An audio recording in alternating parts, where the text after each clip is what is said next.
Lunch Money Lambert, Jeff Malott. Welcome to the Kayak Bass Nation.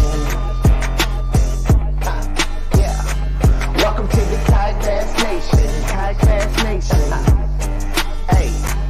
Welcome to the Kayak Bass Nation. Welcome to the Kayak Bass Nation.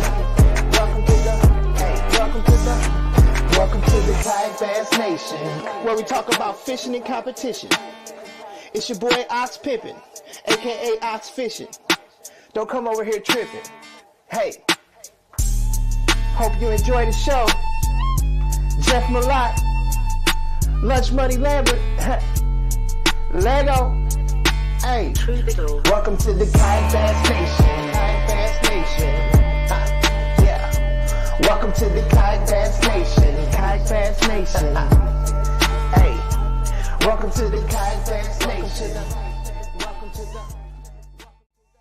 All right, what's up, everybody? Welcome to KBN Live. What's going on, Ryan?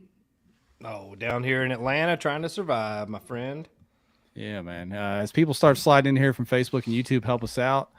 Give this stream a share on Facebook. Tell us where you're watching from on YouTube, and make sure you like the stream on YouTube. I think we're going to do a giveaway tonight, huh, Ryan?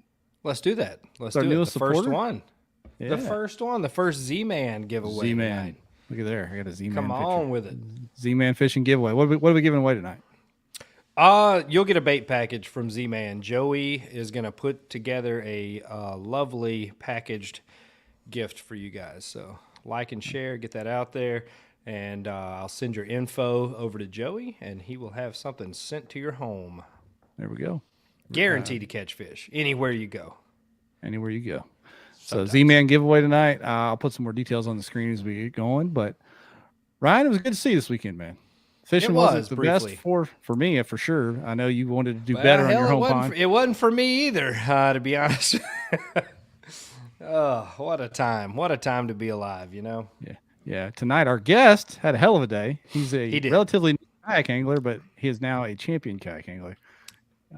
He is now. Damn. Greg Dipalma, that didn't take long, did it? Yeah. He didn't even get the water off his ears. Yeah, we're going to talk to him here in a little bit about how that went down and what he thinks of the entire deal with kayak fishing. You know, going to his first Bassmaster Kayak Series event and winning the thing. What he thought about the organization, the media coverage, the kayak anglers in general. We'll get into all that. But well done there. But what do you think of the event overall, man? 235 people. I mean, big time turnout. Steve-O. It was huge. I mean, I think, you know, as far as Bass being back, the first event on Logan Martin for Bass in the Kayak Series was a huge response, you know. I think a lot of people were excited for it. And I think it tapered off after that. I think, you know, it was kind of on a downhill slide. Some moves needed to be made, some changes in leadership. And I think they made the right ones, man. You know, you saw these people show up. Steve-O obviously cares an immense amount about the sport and also the anglers. I think that was reflected very well with this event. I think it went off without a hitch, and you know, I think a lot of people had a really good time. It seemed like. Yeah, man. When I rolled into the check-in and pulled it, you know, the parking lot was kind of down a hill a little bit at that church there where the check-in was. And it kind of hit me. I mean, 200 people, you know, that's a lot of people. I've been to events with that many people before, but you pull down there to the check-in and you just see a sea of kayaks in the parking lot. Walk into the church, there's a line wrapping around like it's election day in there. It was a wild scene, man. It was. I just saw Ryan Thompson's comment. Bridesmaid checking in. Bridesmaid checking in. We could add him in here too, I guess. He's just making sure, just in case GDP catches a DQ tonight on the show, he could step up and fill in for it. Good looking out, man. Ryan. Good looking out. Yeah. We can talk about our events if we want, or we can just get straight into some of the things that happened in the event. I mean, I'll tell you this. Feel free. Yeah, man. I came in the stormy weather on Friday, drove around, looked at a bunch of ramps. I decided to make the not so wise decision to launch at a place that was on the approved launch list, but not very many people could launch there, to get away from people. And not only did I get away from people, but I got away from fish because I got one bite all day in that little area. I do want to touch on that. I'm glad you brought that up because I honestly would have forgotten it. I think some of those launches, like that place that you're referring to, I think maybe some of those, like we don't have to try to put every launch on the list. Like, just because one car can fit in it and it's public, maybe that shouldn't be on a launch list.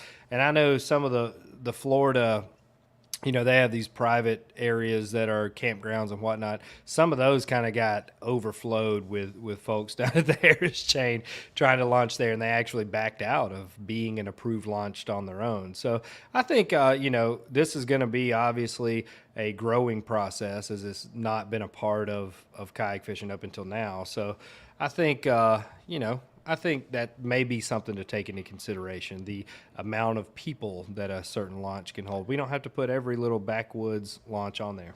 What I think is Steve put it in there to trick somebody, and he got me. He That's got what you. That's what he did. He got me. The water in there was 57 degrees. Apparently that was cold compared to everywhere else. And yeah. Joe Kirk said, thanks for the strap. He told me a story about him pulling up on your strap that was attached to your wheel to get out of out of the water there. Yeah. Joe, if he caught a fish in there, then we're gonna fight later, because I caught one. Dang. I caught one, which is better than none. Fierce out here. I had a little mud on my starting spot. This is usually a creek that doesn't get a push of mud or dirty water in on it, and it was a great little saddle down south. And buddy, it had a mud line about 200 yards behind me, and it didn't really occur to me till an hour in when I hadn't gotten bit, and I looked back and all the loons were like stacked up on the mud line. I was like, okay, all right, that's fair. It's time to go. Yeah. Obviously, the second spot I moved to wasn't a lot of room for playing around there. So yeah, it was a rough little deal. I tell you this: if you were on them, you were on them, because I mean, 200 anglers, 1,500 fish put into the system. Yeah. I mean, there were some folks just literally whaling. I saw Marty Hughes, who was our guest not long ago, talk about he had, I think, 27 fish day one within just a matter of a couple of hours, and was culling, fishing around a lot of people. So if you were on them, you were on them. You know, you just had to be in the right area. I mean, Marty I think he had the first limit up, didn't he? It was like, 15 minutes in or something. He already had a limit up. That's pretty solid. Yeah, and segue, Cody Milton had a fast limit too, if I understood he did. right. But we can talk about Cody and some of the other folks, if you'd like, with the DQ problem that happened. So there were some anglers that were, you know, on up there on the leaderboard that at the end of day one, you saw removed from the leaderboard. They were DQ'd. There's been a lot of speculation. There's been a lot of messaging on why they were DQ'd. I was actually on the phone with Christine, and she's like, wow, you know, it was just lines out 2 minutes ago. This is like 2:32. And I was like, yeah, lines out was at 2. So so it wasn't at 2:32, in fact. And she's like, are you kidding? She's like, everybody at our ramp said it was 2:30. And I was like, nah, I'm pretty sure it was 2. So Cody Milton was at her ramp, and he self-reported. Christine self-reported on their own, and Justin Patrick also self-reported and DQ'd themselves on their own accord for fishing past lines out. A lot of all of these new rules, and Greg can kind of give us some insight as to what it's like on the pro side, but a lot of this stuff is kind of built around a self-policing honesty aspect of it.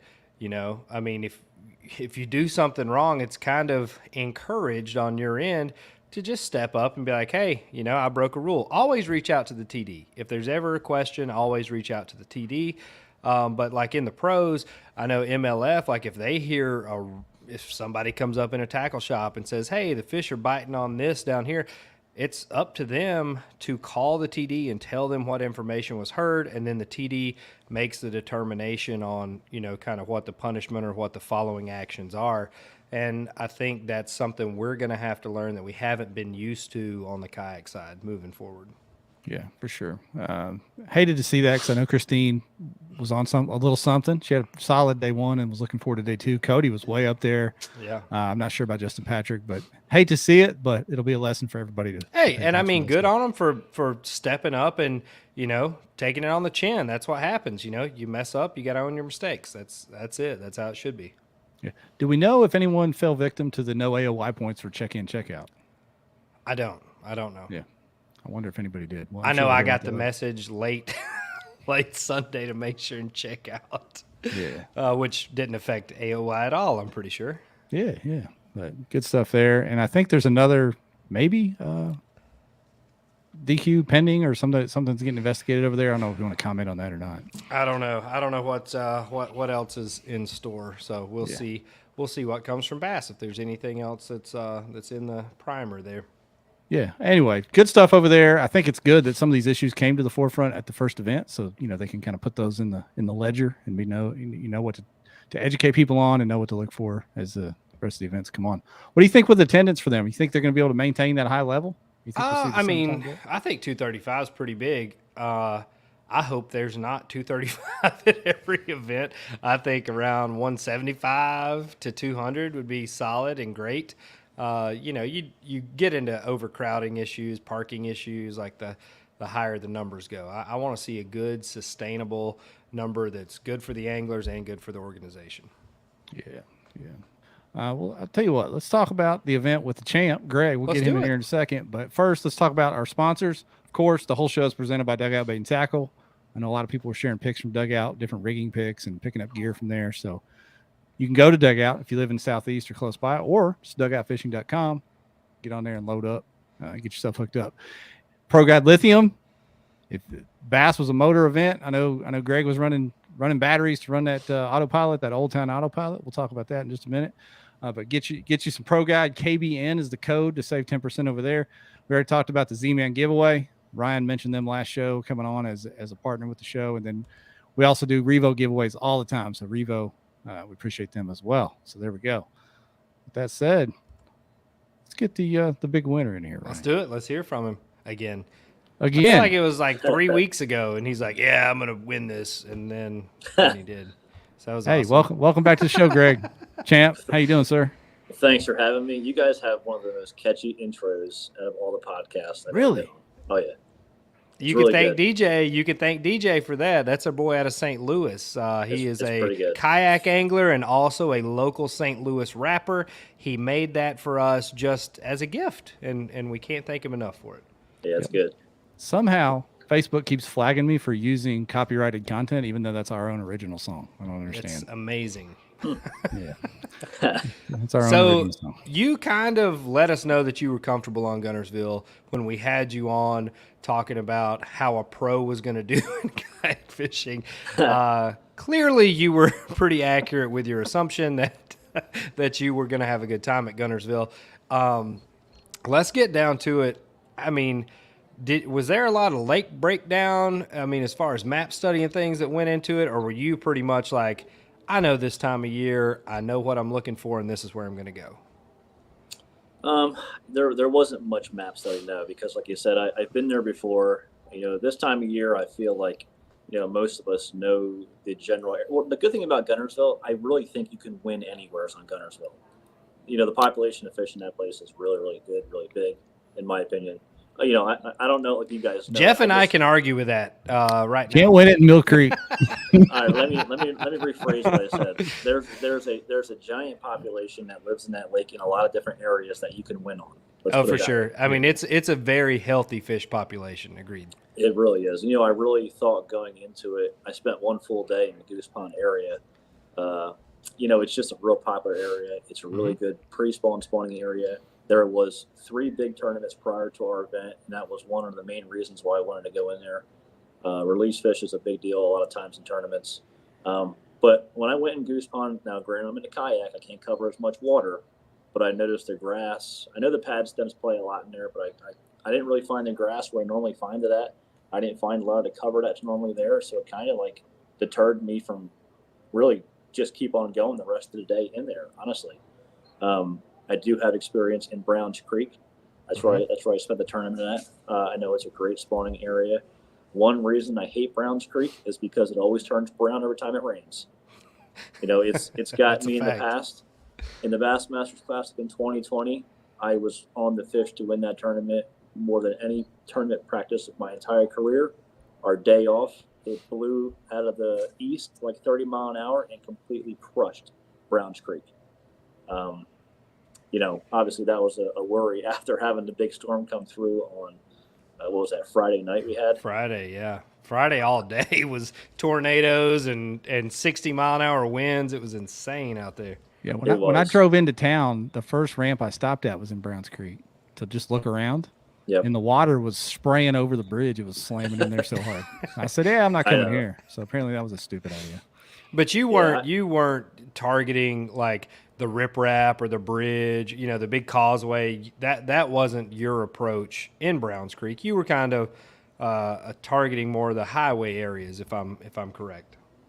But I did practice Browns Creek Bridge, and I caught some really big ones off live scooping.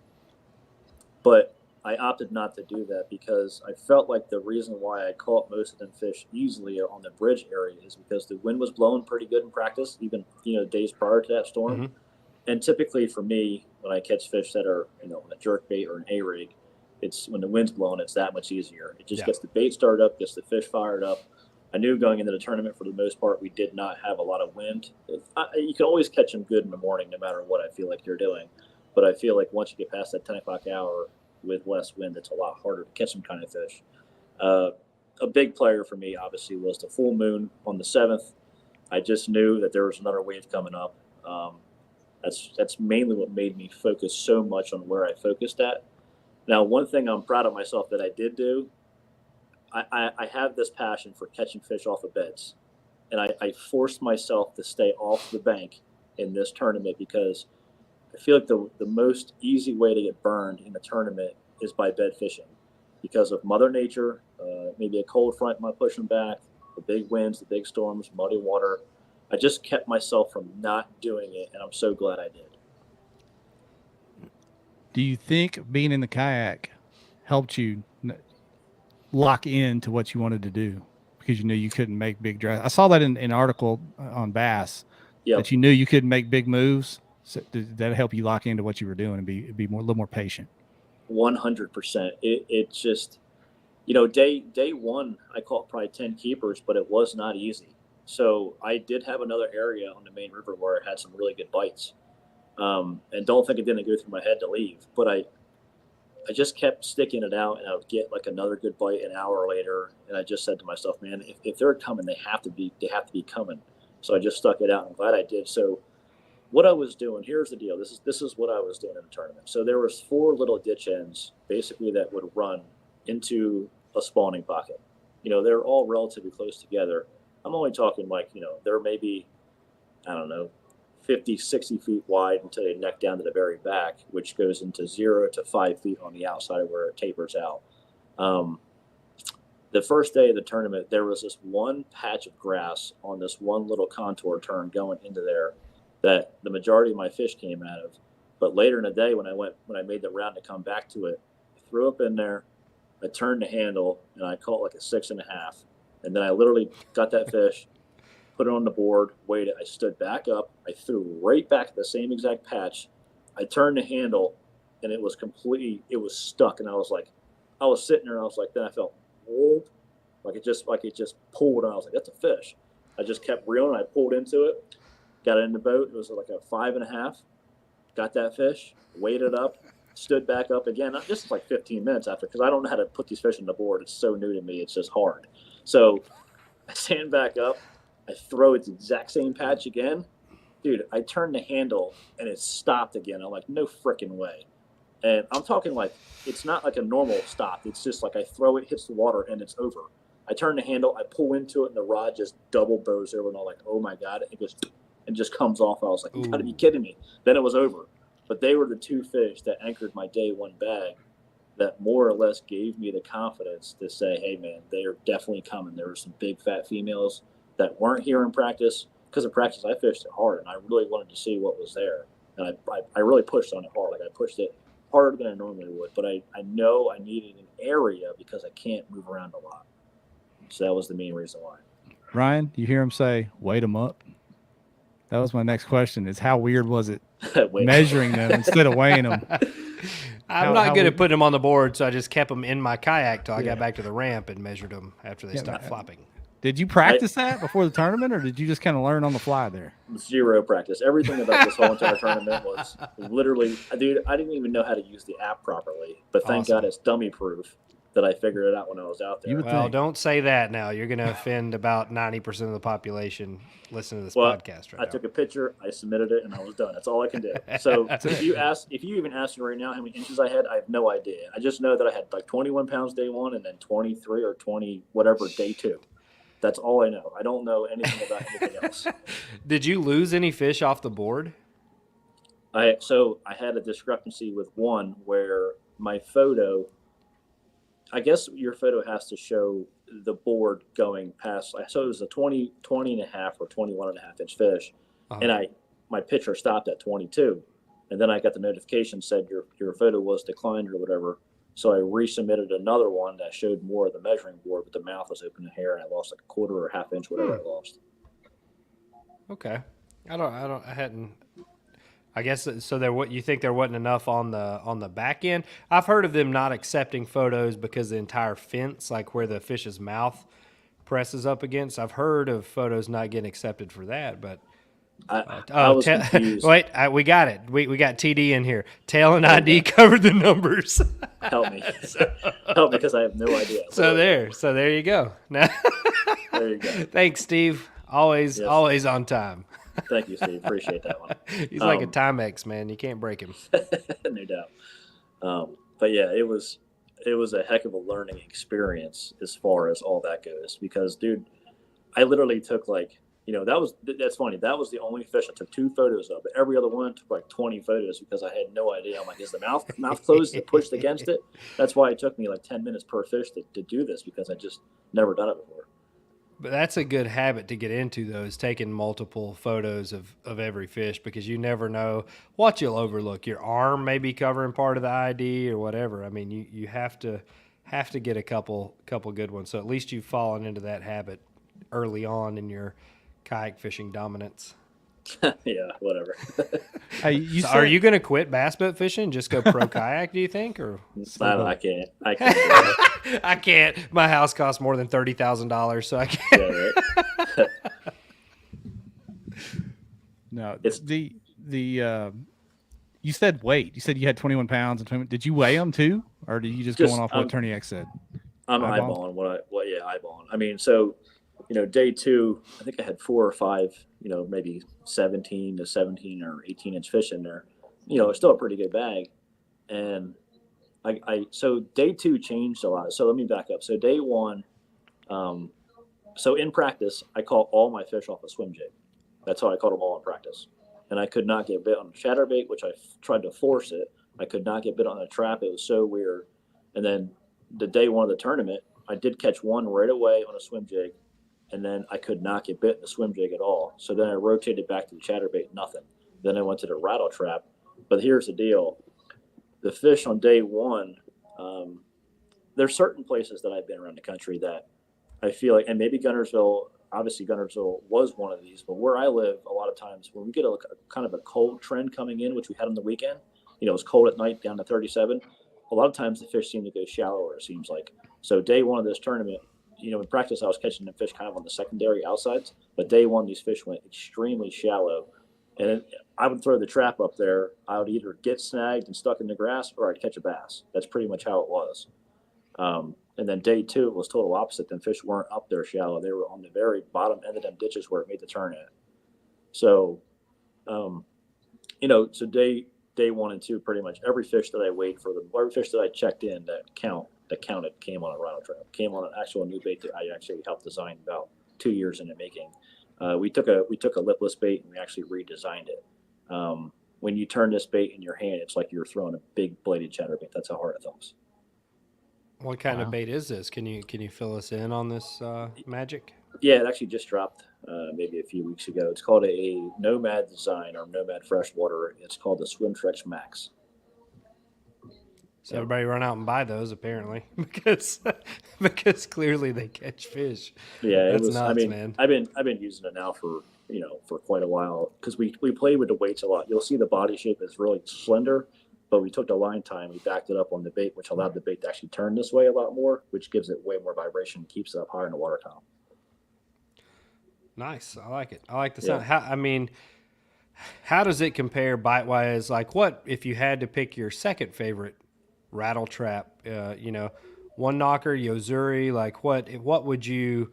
Is there another bait that's similar, comparable, just as a reference point for people? There's nothing that's comparable as far as vibration, no. Okay. But as far as to date, I've caught more fish on a red eye than anything ever.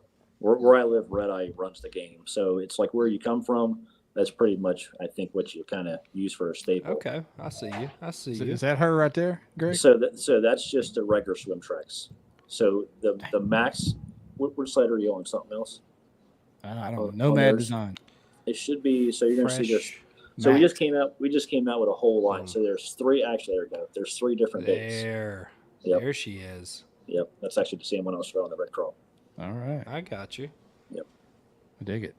Look at this. Look at this. Free hype. Free hype. For those that are listening on the audio podcast, we're on the Nomad Design website looking at the exact bait that Greg was throwing. So I don't want y'all to get really confused right now. I'm going to do a recap video this week too, so they'll see it on there. It's all beat to hell. The thing is tore up. It's all beat to hell because I caught 9,000 fish on it, but you'll get the picture. Yeah, were you intimidated at all, or were you concerned, that you may have a little more trouble transitioning over to the kayak, especially like day one, Case and Wallace came out and smashed them up pretty good. Like, did you think I might not have enough fish to catch this kid, or were you like, I've fished the area, I know there's some big ones here, I feel like I'm in a good spot? Honestly, it's hard to predict this time of year. There's been a lot of tournaments in the past. I'm like, oh man, they're freaking coming, and they never showed up. This was one where it was the opposite. I thought that just because a little bit of the coldness we had, during the Saturday and Sunday nights, or Friday nights and Saturday night, I really thought the fish were going to actually back off a lot more. I did not think prior to the tournament that I knew I could do good. I didn't think I was on the winning fish. No, I did not. And you're not the first quote pro to jump in a kayak tournament, and it's not just automatic that you're going to win. And we've had Ike Ellie, Jordan Lee, several other pros slide over here and try to get it done. And I know Ike ended up winning the one up on Chesapeake. Is that Cayuga? Chesapeake.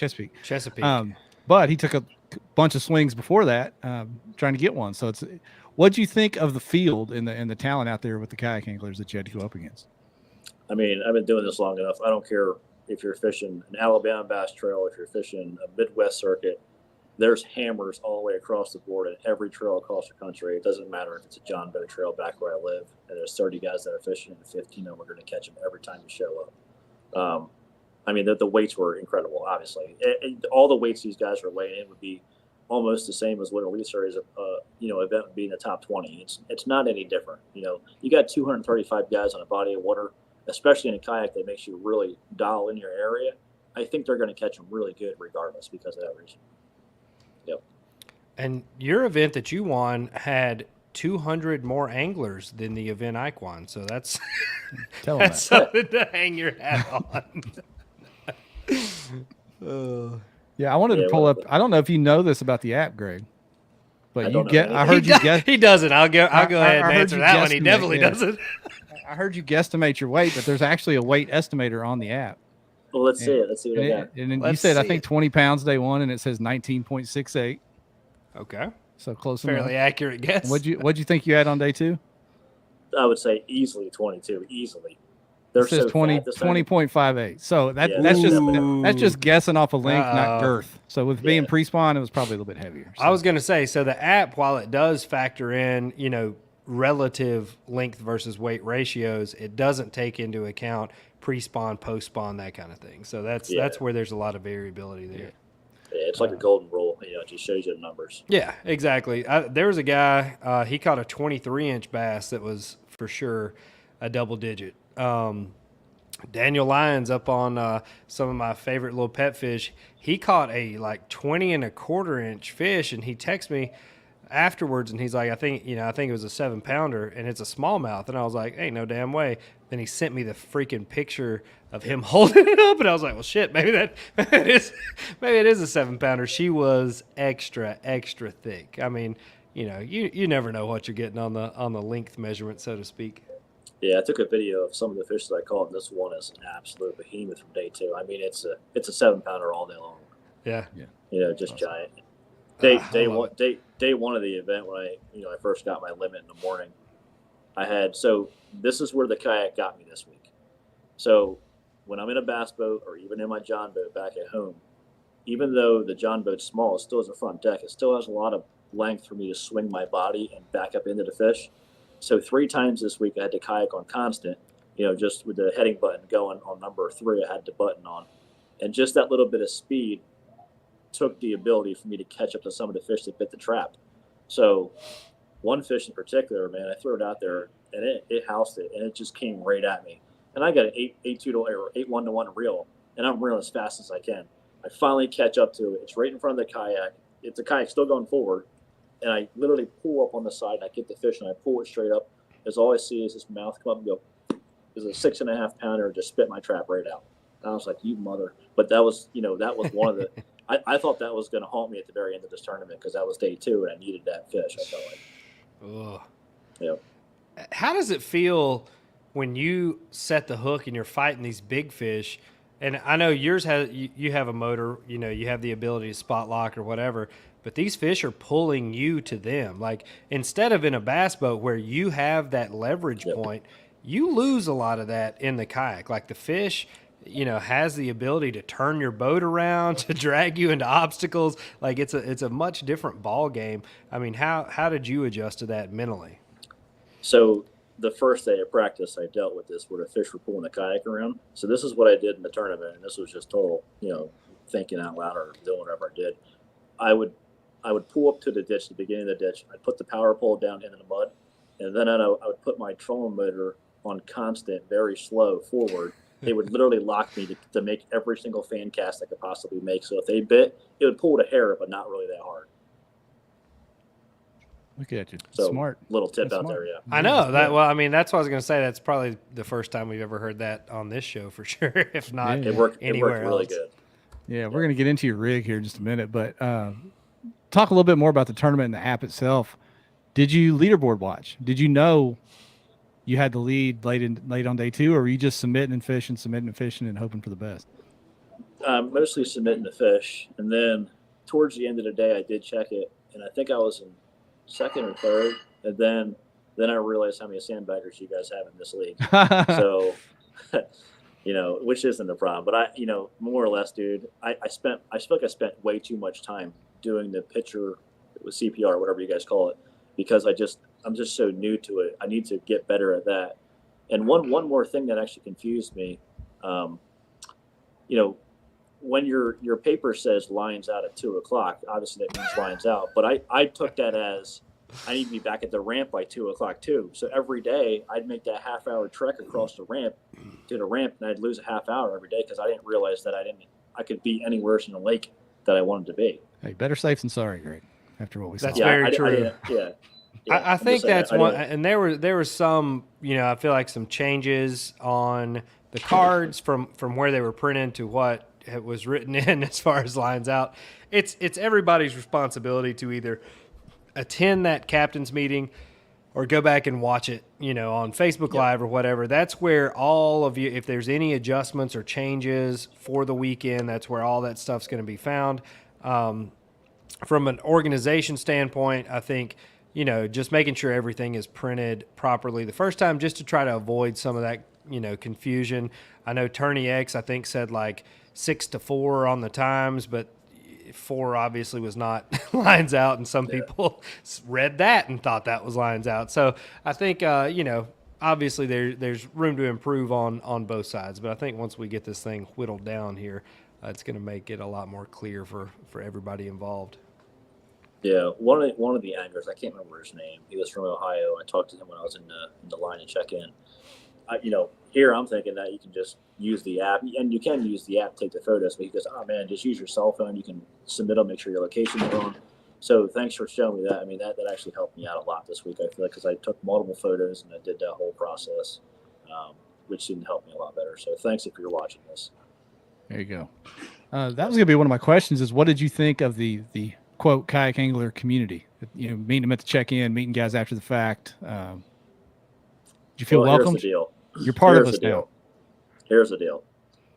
At the Bassmaster Elite Series level, egos are a big thing. And, I'm not one of them guys. I can't stand them kind of people. I deal with it 24/7, what I do. In kayak fishing, I have never felt more welcome than anything I've ever fished besides maybe a local club when I first started doing this stuff. It's been great. I've had so many people. When I was building my kayak, I put a little YouTube video. If you guys got any comments or want to help me out, anything, there were so many people that reached out to me and just told me little tidbits, man. So I'm more than overwhelmed at how great you guys have been to me. You're one of us now, so you got to start saying we. You're a kayak angler now. We. I'm weed up. Yeah, they're gonna kick it. They're gonna kick him out. The big boy's gonna kick him out now. No. Yeah, right. Well, they can. I don't know what they think. I don't care what they think. So they don't think much about it because you see these guys jumping into this stuff to kind of test the waters and see where it's at competition wise. So you are not alone in that fact. And obviously this was a massive attendance for the Bass Kayak Series. It's going to continue, I think, to grow in popularity, but also I think you'll see more sponsor recognition. You'll see more money pumped into this. You'll see bigger purses, bigger payouts. Not that 13 grand isn't great, but obviously from what you're used to on winning an Elite Series or something, we're a long way from that. But you look at the cost involved and the travel and these multitude of other factors. But I think it's definitely on the upswing, and I really think that Bass name and the reach that they have has the ability to kind of bridge the gap between the two. Yeah, I mean, Bassmaster owns the platform of bass fishing. It's not going to change. Bassmaster is, it's, in my opinion, it's the place. The grass ain't always green on the other side, and Bassmaster over the years has proven who they are. They're just a solid platform, and it's never going to change. Anything they're attached to will grow. That is all there is to it. So, I bleed Bassmaster. That's all I've ever watched as a kid, and that's where I'm going to stay my entire career, no matter what happens. Do you have a Bass logo tattoo anywhere? I do not. Okay. All right. Well, we'll work on that. Yeah, maybe a KBN tattoo. If you come back a third time, you have to get a KBN tattoo. We're going to put that out there. Yeah. Bass kind of limped out of the gates a little bit. The shield brought a lot of notoriety. The logo, everybody wanted to be a part of it. Everybody wanted them to succeed, but kayak fishing was new to them. But I think, number one, with the new leadership, Steve-O, he's in the comments. I know he probably don't want me mentioning his name here, but Steve-O bringing that street cred and blowing this thing up right away. And then having someone like yourself jump in and get this win and take it seriously like you did, rigging out a boat, not just taking some loaner boat, I think brings even more credibility to what we're trying to do here with the kayak side of Bass. Don't you think? 100% for sure. There's no doubt about it. Like I said, I even said in the last podcast we did, I think you're going to see a lot more guys hopping into this. And let me just put it this way. The main reason why, besides fishing and having fun, at the Elite Series level, it's fun, but it's different kind of fun. This tournament was super fun to me. The whole concept, when I put the thing in the water on Wednesday and hopped into it, I literally giggled because I was having fun driving it around. But the other side of this is too, and I'm sure there's already guys in the kayak scene that are obviously doing this. You guys have a podcast, you have sponsorship, you're doing a lot of stuff that's good. But this side of kayak fishing at the tour level, I don't know what you guys want to call it, but there's a whole other avenue of opening up as far as getting sponsorship and working forward. At the end of the day, if you're doing this serious, this is going to be a business. And if you can run your brand and yourself properly, you can make some extra money here. And that's the whole point and the whole premise of why I'm doing this. I want to open up a whole other side and make some more money. That's what it is at the end of the day. And I think there's a big opportunity crossover-wise because there's a lot of kayak anglers, and we talked about this on the previous podcast, they don't know anything about professional bass fishing. Like, if you turn on the Bassmaster Elites, you know, they may know 3 or 4 names that are on the elite trail right now, you know, just from the past 20 years of bass fishing, but there's always a new crop of anglers coming up. You know, that's a cycle that continues to renew itself. I think there's a big opportunity for brand building from the elite or the pro angler side onto the kayak side. You know, just that extra reach, while it's not a huge market share right now, it is the fastest growing sector of the market, and you see it at all of the events and conferences and trade shows. I mean, it's out there now, and I don't think you can put that back in the bottle. You know, once the lid's off, I think it's just going to spread, and you're a great example of that. Yeah, I agree with you guys 100%. 100%. We got folks in the comments asking for your YouTube channel. I just tagged it up in there over on YouTube. Make sure you go subscribe to Greg's channel. I just clicked over there to get the actual handle, and that Old Town Sportsman kayak setup is right there, the first video I saw. So let's talk about your rig. And before we talk about it, I reminded or told Greg about this, Ryan. Why does Old Town keep winning all these blue trophies? I think over half of them. I think because they sponsored it. I'm pretty sure it's rigged, but I'm not going to point that out. Like over half the blue trophies around Old Town users are taking home these blue trophies. It's very strange. But they're afraid to fish Hobies? I don't know. What is it? Hey, it's all the same people. It's all the same people. I mean, you know, as a guy coming out of a boat, the less effort I can do is better for me. So just pushing the button on the trolling motor works great. Yeah. I would say that probably 90%, that's a lot. 75% of people in that tournament had a motor on their boat. Everybody wants to be lazy. It's not. Well, I'm just saying. We don't want to get out there and be like, yeah, I can pedal or paddle 78 miles. Like, no, everybody wants to get out there and motor around. I think that's why there was 235 people in this tournament. Yeah, I'm gonna throw some pictures up of you and your rig. For someone that hasn't done it much, I mean, you looked ultra comfortable standing there fishing. Mm-hmm. And if you can see it on the screen there, you did a custom rig on the back with that carpeted deck and horizontal, you know, rear facing rod holders. Mm-hmm. There's like a battery box inside there if I saw the other pictures right. Tell us a little bit about how you rigged that and how you came up with your deal there. Yeah, so I've spent as a kid, when I first started getting into bass fishing, you know, let's fast forward to like when I was probably 20 probably 19 to 20. You know how the pros would get a new boat every year. So my thing was, you know, back then when I used to work and do construction every year, man, I used to sell my rig and buy a brand new rig, but I'd rig it every year and build it myself. I did construction for all them years, so I was really handy with wood and tools and blah, blah, all that good stuff. So coming to the kayak, you know, I already had an idea how I want to rig it, how I want to do it. So I built pretty much everything you see there. I built the rod holders. I built the back deck with the storage thing. I mean, it all worked out great this week. I thought that was a carpeted subwoofer box, being from Jersey, but apparently it was not. Well played. That's coming next. Well played, my friend. If you pull up with like some flashing strobe lights and a subwoofer, I think you probably deserve to win all the rest of these. I'll make sure I install that next. Yeah. Jeff is reading. I'm trying to find the photos. I was trying to find the photos of that carpeted box, but I couldn't find it from when you first put it together. But that was a slick setup, but it makes sense now that you were in construction and are handy like that, because if it doesn't come out of a box where I can just like screw it onto the boat, I can't do it. But yeah. How much tackle did you have in your boat for this tournament is a question I have of my own. So I had 3 Flambeau 3700 deep boxes in there, and then 2 Ziploc bags full of random baits.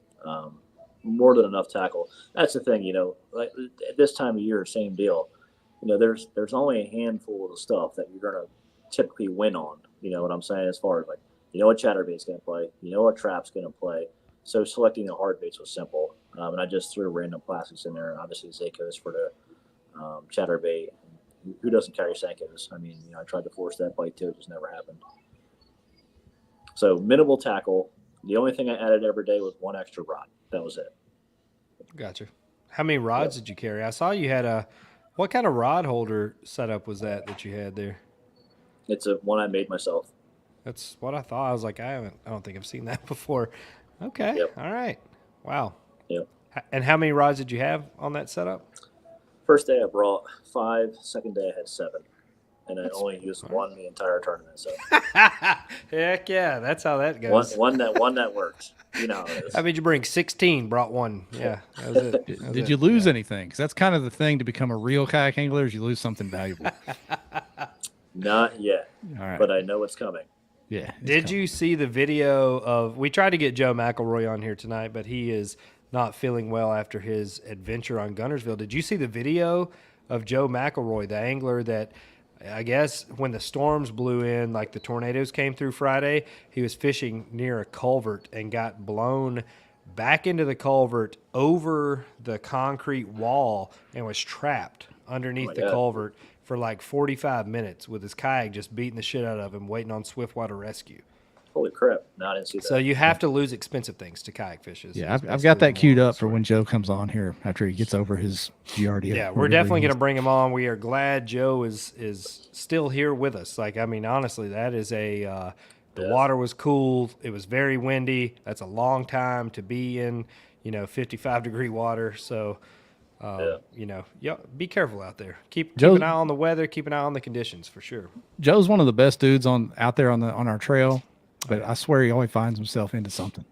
Susky, man. Like I just talked to him. We were up on the Susky, and there was a storm blowing in, and like you can see it blowing in. I was like, Joe, I'm heading back to the ramp, man. Like, come on, let's go.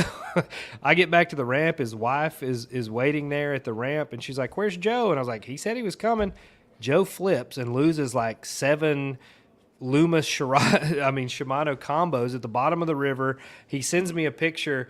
I think it was like this, with his PFD blown around his neck. He flipped out there on the Susky, too, in the middle of a storm. And I'm like, man, like, this guy is, he's ready for it at all times. Yeah. To end his day, Ryan, I think I told you he dumped an entire cup of hot black coffee on his leg at the fishing fellowship afterwards, too. So he had quite a day. Poor Joe. Come on, man. He's tough. He can take it. We got some questions, Greg. Let's see. This is more of a comment than a question. Levi said, did you get the hookup on Kyo, that magic sugar cube bait from the Elite Series that I can't pronounce his name, but that little white square with the hairs hanging out of it. Did you see that bait? Oh, I saw that picture. Yeah. That was a wild looking thing. I don't know what that's about. I've been seeing them forever. Okay. As far as like Instagram for some of the guys in Japan that I follow and stuff, they've been out for a long time, but no, I don't own any ice cubes now. What's that supposed to intimidate? Intimidate? And intimidates the fish. Either one. I mean, it intimidates me just looking at a sugar cube with hair on it. It looks like a hairball. I don't really know. I don't know what it's supposed to mimic. I have no idea. Fish are dumb. Fish are dumb. We're dumber, but fish are dumb. Yes, that's right. From YouTube, Casual Bass Guy. Greg, did you feel like there was one thing you were missing after the weekend? Any accessories, anything like that?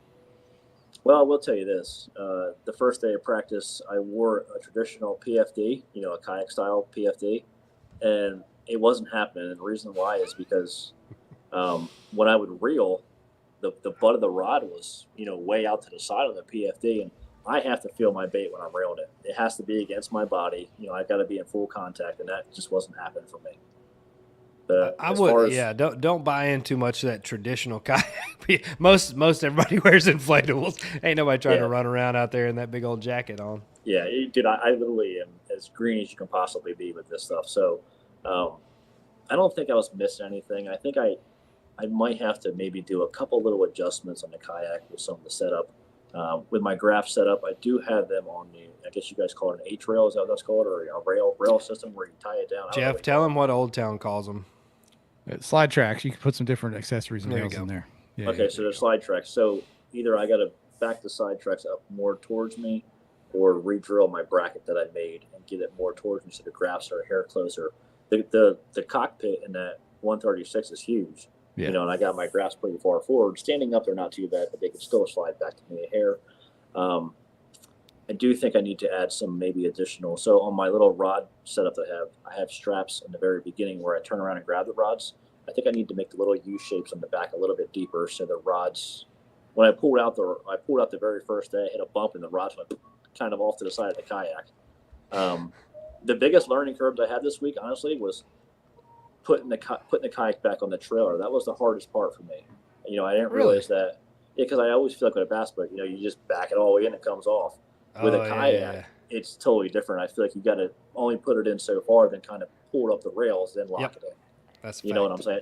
I didn't know that until I tried it. You didn't sit on the ramp, especially in the wind and rain too. That'll teach you that lesson in a hurry, because it don't take much of a wave to just bounce the whole kayak off of it. I bet. Yeah.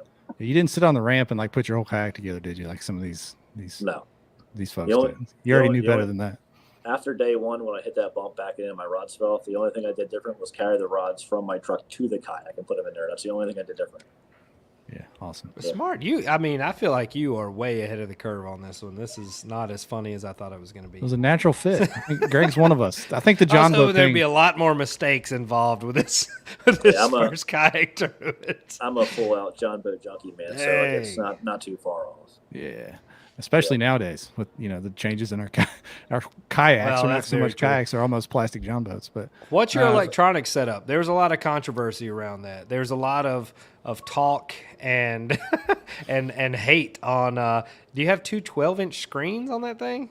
I do. Is that not good? No, awesome. I mean, apparently it is, because you just whipped our ass. So I'm going to go get 3 14-inch screens and put on mine. Did the scope play? Did the scope play for you using the 12s? I used it in practice, and I caught some really good ones off Browns Creek Bridge, but I ended up not using them now. Okay. See, there you go. Didn't play in the tournament itself. You never know. On the Elite Series, obviously, those first two events, live scope was everything. So comfort level wise, are you more of an offshore guy, or are you more of a shallow guy? Well, traditionally, as growing up, I was a beat the bank and just crush them, shallow. But doing this for a living, I really can tell you that my offshore game is really strong. But obviously, in this tournament, because of what happened, that's why I decided to do what I did. Yeah, for sure. I mean, I feel like seasonally that plays, but if you had to pick, deep or shallow, you think there's more opportunity offshore in the majority of tournaments, I shouldn't say non-pressured anymore, but less pressured fish, or, I mean, what are your thoughts on that? I think everything's 50-50 nowadays, because there's still a lot of old school guys that still fish, that did not grow up technology and never really took it over. And then you have the new generation that's pretty much offshore live scoping. And then you have the guys in the middle that do both. So I think it's split right down the center, honestly, nowadays. I don't think one's more dominant than the other. I mean, well, let me back that up. There is one, if the fish are on the bank, then that's dominant. But if the fish are in normal, situations that they always are for different times of the year than offshore, it can kind of really rule. Because one thing I tell you about forward-facing sonar, and I've been using it a lot, is fish do a lot of things that we don't know that they do. Yeah. As far as the way they act and the way they set up. So. Yeah, it's interesting to watch the live scope, and that's probably one of my biggest flaws is when I do turn it on. I'm just like watching these fish do crazy shit, going over the top of each other, and I can't really understand the movements of the fish when I get caught up in watching that soap opera that's happening underneath me instead of just continuing to cast out in front of me. Yeah, I've heard that a lot about people, as much as anything, learning fish behavior from the live scope as much as catching fish. Dude, there's certain days where you'll point the scope at them and they literally go to the surface. They'll all do the same thing, and there's certain days they'll all run to the bottom, or they'll just run out of the scope completely. And then there's days where you can just see their feeding habits turn on or turn off. It's pretty wild. You'll get an hour where they all just chew instantly, and then you'll get different things where you got to adjust your rate of fall. It makes a big difference a lot of times on your presentation. How do you feel like the scope affects the fish themselves? Like if you're on a school that's pretty much locked in on a spot, do you think having the scope on can turn on or off a bite? Well, let's put it this way. A lot of fish at Guntersville ran instantly out of it. They felt it plenty of times. I don't know what they feel. I kind of wanted to hop in the water last year and have somebody point at me in the water and see if I felt anything. And I never got the opportunity to do it. Just, kind of lost time. But I think it depends. So where I live, nobody does it, and I do it. And the fish do feel it. Like I said, some days they'll run to the top, some days to the bottom. But for the most part, I think they're still not adapted to it where I live. But certain bodies of water, Guntersville, Pickwick, them fish feel it, man. They know what's going on. I think pressure is definitely a factor on that. Them, they know if I feel this, then a bait's flying at me. Something has happened to them in their past life. But I mean, that's all lateral line, picking up the, electronic signal, I would assume, is what it is that's cueing Gotta them be. in on that. That's probably why smallmouth are so easy to catch on, because they don't feel it. Boy, don't even talk about that. We got a few more questions and comments for you, Greg. On YouTube, Casual Bass Guy says he wished you would have done a video on how to do that carpeted box. How hard was that? Was that part of your build video over there on YouTube? No, I never put a video. I kind of slack on YouTube. I'm going to try to pick my game up a little bit, but it was actually a really hard build because the angles. So that thing's built like a coffin. So the back of the Old Town is actually slanted also. So I built it slanted. So I did kind of two angles, a slanted angle and a bevel, and then the other angle to get it perfect. So it was actually really hard to build. Wow. Yeah. Yep. Impressive. Did you call in Brian the Carpenter for any help at all on this? I did not, but my brother, he's a fine furniture maker. He has a full-blown shop where he's got every single tool possible and all the material to do anything. So, Your stuff is real pro. It's in DIY kayak style. Like, we got jagged edges, ain't shit lined up. Yours is actually official. That's great. Yeah. You should license that to the Catch people to make an aluminum one. You stop. By the way, thanks, Duke Westcamp. I've been talking to him all day back and forth about the Rowan's Heroes trophy that we're sending out to Jason Starley, Jeff. So, Yes.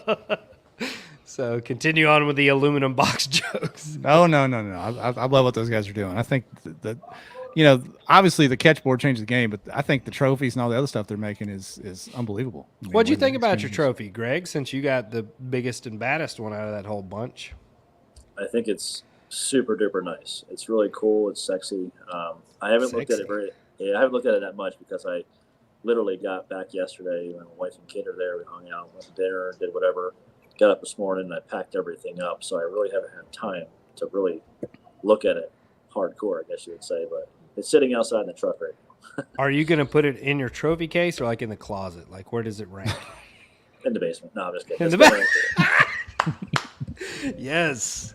No, it's definitely a cool trip to have. Very blessed to have it. Yeah, where What's does your that next rank? big- Oh, Sorry, sorry, go ahead, Ryan. Jeff. I was gonna say, where does that rank for you? I asked Ike the same thing when he came on. I know you've won a lot of bass boat tournaments and other tournaments like that. Winning something different out of the box like this, where does that rank for you? Super high.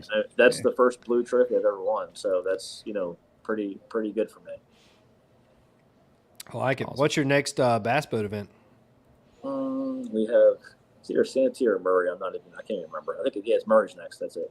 That's a good one, though. Either one of those is They're both a pretty really good stop. Yeah. Yep. Heck yeah. And your next kayak stop, are you going to fish Hartwell? Already registered. Already ready to go. Hey, Yep. all right. Okay. Yep. Are you That's going to gonna be a win good that one. one too? I am going to try as hard as I can. Yes. Are you going to chase AOI now that you got the W under your belt? Yeah, I'm doing 4 out of the 5 tournaments. Okay. So yeah. There we go. This isn't a flash in the pan, folks. He said, I'm doing 4, so I'm going to win 4. Of course, I'm chasing. Dang They're right. chasing. Just going to stop by and pick it up at the post office. We talked about this before we went live about did you get any calls from some of your bass boat colleagues, things like that. RJ Hoover asked, who do you think the next elite angler to jump in might be? Brandon Polinick's an Old Town guy. Talk him into it. Yeah, right. I'm gonna say Jacob Perosnik. He called me. He goes, "How much you win?" I told him, "He goes, all right, bye." So maybe he wants the money. Oh, I I'd take that. That'd be cool. Yeah, I don't know who would be next. I guess like you said, Polnick would be a good one. He's already got a lot of experience in a kayak. Obviously, an Old Town guy. He can fish obviously as best, if not better than anybody. But no, I do think there's a whole different mental game as far as fishing out of a kayak. It's just not as easy as fishing in a bass boat. Your options are so less. Your ability to move, maneuver, do whatever, it's just not there. I think it just changes so much of the strategy that you guys are used to. 100%. Where you're looking at 10 spots on an entire body of water. If you move a lot in a kayak, load up and ramp hop, you're looking at 4 spots on a body of water. You figure 20 minutes of loading and unloading back and forth per ramp just to get launched and relaunched. Like, you're really cutting into your fishing time. So I definitely think that's one of the big things. I would love to see, selfishly, G-Man to jump in a couple kayak tournaments, mostly because he's hilarious. I can't imagine the shit that would happen in a day and hear his recount of the stories. But I would love to see him get into it for sure. You think he'd bring his leaf blower over, Ryan? Try that little leaf blower? No, we don't. I done talk to the man himself. We're gonna get him set up on the right side of the law here soon. Hey, going opposite of, you talk about how different the kayak tournament was. Do you think there's a chance that doing these could help you on the other side, be more patient in your bass boat? 100%. I saw that already this week, honestly, because if I had a bass boat day one, it was so slow, I would have bounced out of that spot instantly. But now, seriously, I mean, it made a big difference. It kind of, here's the deal, and this is for grass fishing tournaments. I always tell everybody this: if you lock yourself in the grass and don't ever leave, your chances of winning are usually way higher if you jump around compared to locking yourself in one area, because the population lives there. It just doesn't bite all the time, but if you're in the area when that little window happens, a lot of times when I've won on Upper Bay, it's because I locked myself in an area in the grass, and no matter what happened, I never left. But I would win the tournaments and usually have the opportunity to catch a really, really big one. So if you were in a bass boat when that happened, would you have bounced out somewhere else and then came back to see if it had turned on at that point? Or what would have been your strategy if you could have left quickly? Probably. I had one main river area that I went to that I had a couple of really good bites, like I said. I would have ran there, obviously, tested the waters out, and I probably would have ended up coming back depending on how I did or didn't do there. That's fair. I like it. Yep. It's cool. Kayak fishing can pay dividends for you down the road. See, now you've just captured all these new fans for you on the Elite Series side, because now you're a kayak angler too. You got the KB Nation behind you over on the Elite Series, so you'll be highly sought after maybe in the fantasy fishing over there. We'll see. People are going to root for you now. That's right. So that's crazy, Yeah, I'll take it. They're all going to be out there waving the GDP flags, and you had no idea. You had no idea what you're missing out on. Yeah, I doubt that one, but no, you don't know. We got some fools in here, buddy. They'll be out there with it painted on their chest. Get ready. We got GDP, BDH. We got all the initials now, Ryan. I like it. That's right. Let's see. Somebody said, who were the guys at the ramp telling wrong? Nobody was doing that. Nobody was telling you the wrong lines out time to other anglers. All you had to do was watch the captain's meeting. So right. I mean, that's a fact. I think everybody at that ramp, Josh, thought that was the lines out time. There were, I guess, some people may have checked before or saw before or whatever. There was a correction on the cards that instead of 2:30 said 2, and they moved the launch time up as well. All the information was on the back of your identifier, that if you were fishing the tournament, you had it in your hand the entire day. So there wasn't any like mystery switcheroo kind of anything. So, if somebody said the wrong time, that's one thing, but the information was written on the card. It's one of those things, Ryan, where sharing info at the ramp backfired this time. Well, Jeff, damn it. Listen, I am not getting sued for anything tonight. No, so I'm just saying, having that, a friendly conversation. No, for lunch. real. I mean, you, as an angler, and Greg, I'm sure you know this, in all the tournaments you fish, it's on you to know what you're doing, what time you blast off, what time you come back, what boat number you are. That's on you. That's not on anyone else. Like, that's 100%. your responsibility as the participant in that event. So that applies across the board. Yep, unfortunately, yep. Yeah, and you hated to see it. Like I said, Christine and Cody were having good tournaments. I don't know what Justin Patrick was doing, but you hate to see that kind of stuff happen to folks that are, number one, good anglers, also friends of ours. So that sucks, but it won't happen again, I'm sure. Good stuff. Any more questions out there for Greg? Because we've had him over an hour. I know he's tired. He's on the road in West Virginia. Virginia, where are you at, Greg? Virginia, Front Royal. I got about another 4 hours left of driving. All right. Yeah, we don't want to keep him too long. Ryan, you got anything else for Greg tonight? I don't, man. Congratulations, obviously. Great job. Way to make a splash on the kayak scene. We've seen some pro guys jump in here, and it was a question mark on where you were going to land. And when I saw you in first place on day one, there were a lot of folks saying like, pros came in here and he's about to clap the kayak guys. And I was like, man, surely not. There's no way. There's a couple guys that are really on them, and then day 2, you just ran away with it, and I was like, ooh, okay. All right, he did it. Hats off. Good job. Yeah. Good job. Yeah, you know what's crazy, man? I could never catch a fish on a rattle trap to save my butt when I was younger. I had all these guys in my local club that were just horsing them all around me. I'm like, what am I doing wrong? It's called a dummy bait because I always overthunk it.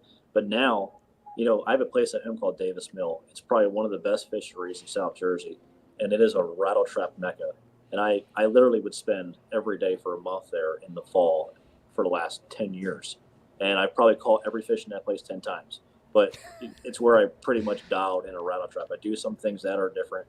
Obviously, the bait that I threw this week probably never really had. But there's other things that I do that make differences. And I think if it's a trap tournament, I'm going to probably outfish most of the guys. What does the best lake in South Jersey compare to in real parts of the country? There's not a comparison. I've caught plenty of 25-pound bags in this place. Damn. It's only probably, it's stacked though. I mean, it's got some good fish in it. Oh my God, there's giants in there.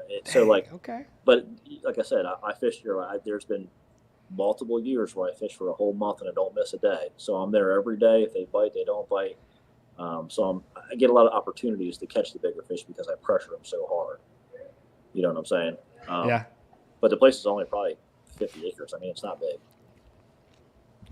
I got it. I mean, that's solid. That's a great. I think everybody has their training ground, so to speak. I've got a good little hole on the north end of Guntersville that I probably spend, 60 days of the spring on, just trying to waylay giant smallmouth. That's kind of my deal. And that's, I try to take what I learn about the smallmouth and how they react and how they position and things and apply it up and down the Tennessee River chain. And a lot of times you can do that. It is more so of a copy and paste thing once you learn where they position and what they want to eat and whatnot. So Sure. I definitely think practice makes perfect. So if anybody listening, there's a technique you're weak at, try to find you a local area and really put the time in to modify that until you get a higher success rate than what you're used to.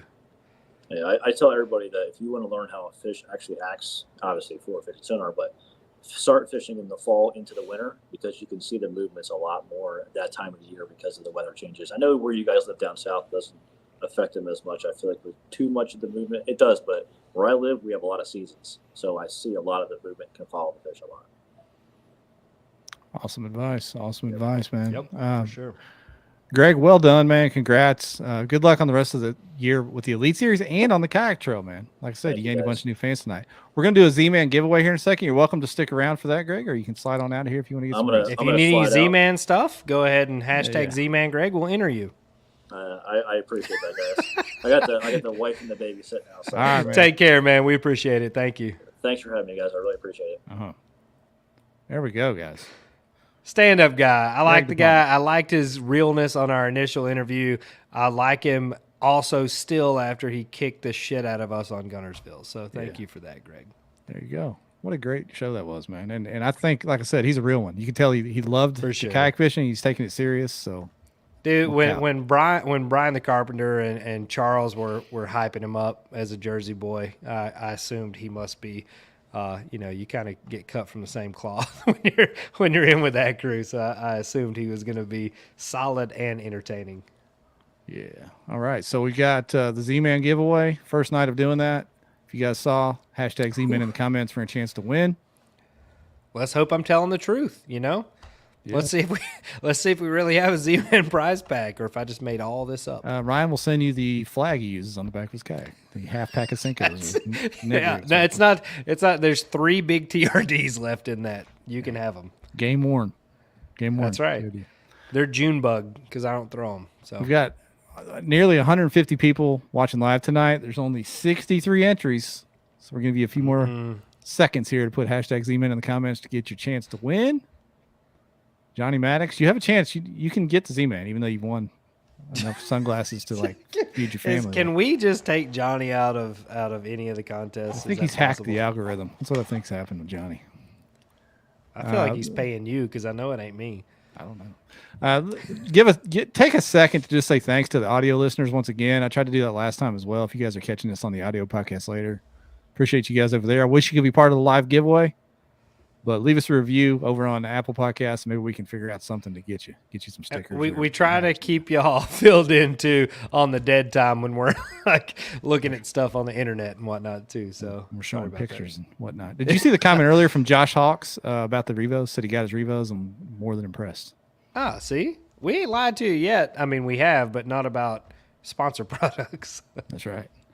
All right, that's it. We've given it enough time. Let's do the giveaway, Ryan. Dun dun dun. There it goes. Everybody always gets mad when they don't see their name. Dirty Phil? Who was that? Jason Yang. Oh, Chris. Boy. YouTube's on a heater. YouTube's winning every time. I think YouTube has the advantage right now for sure. Yeah. Chris Cabral. Kayak Bass whatever Nation you want to at gmail.com. Send me an email or find us and give us a DM on Facebook or something. We'll hook you up. Yeah.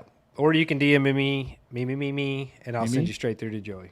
There you go, Chris. Congrats. And thank you, everybody, for watching tonight. What a show, Ryan. That was awesome.